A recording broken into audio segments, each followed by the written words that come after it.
Opposition leader Punjab assembly حمزہ شہباز کو لاکھوں dollars کی منتقلی کی تفصیلات سامنے آ گئیں۔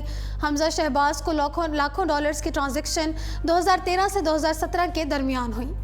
حمزہ شہباز شریف کے کھاتے سامنے آنے لگے۔ شرافت اور ایمانداری کی قسمیں کھانے والے حمزہ شہباز شریف کے بینک اکاؤنٹس میں جمع ہونے والے ڈالروں نے منہ کھولنا شروع کر دیا اور راز بھی اگلنے لگے کہ یہ ڈالر کس نے اور کب جمع کرائے تھے۔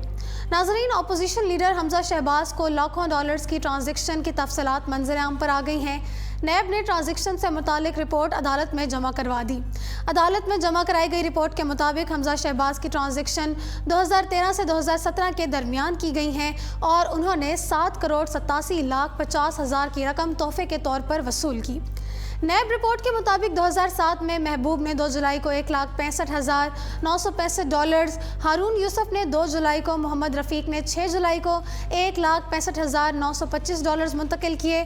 رپورٹ میں کہا گیا کہ ہارون نے دوبارہ 11 جولائی 2007 کو 1,27,965 ڈالرز، جبکہ محبوب نے 18 جولائی کو 1,65,980 ڈالرز اور 19 جولائی کو 1,99,980 ڈالرز منتقل کیے۔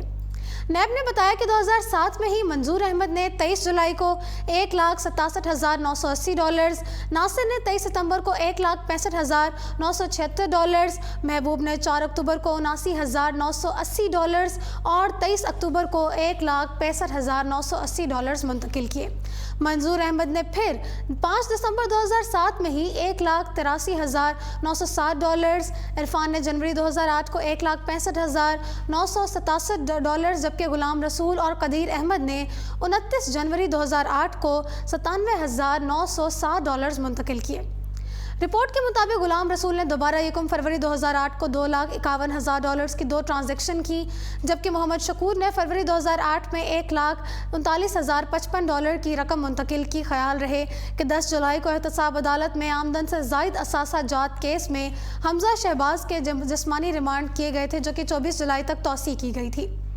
واضح رہے کہ احتساب عدالت کے جج امیر محمد خان کے روبرو حمزہ شہباز شریف کو آمدن سے زائد اثاثے اور منی لانڈرنگ کیس میں ریمانڈ ختم ہونے پر پیش کیا گیا تھا۔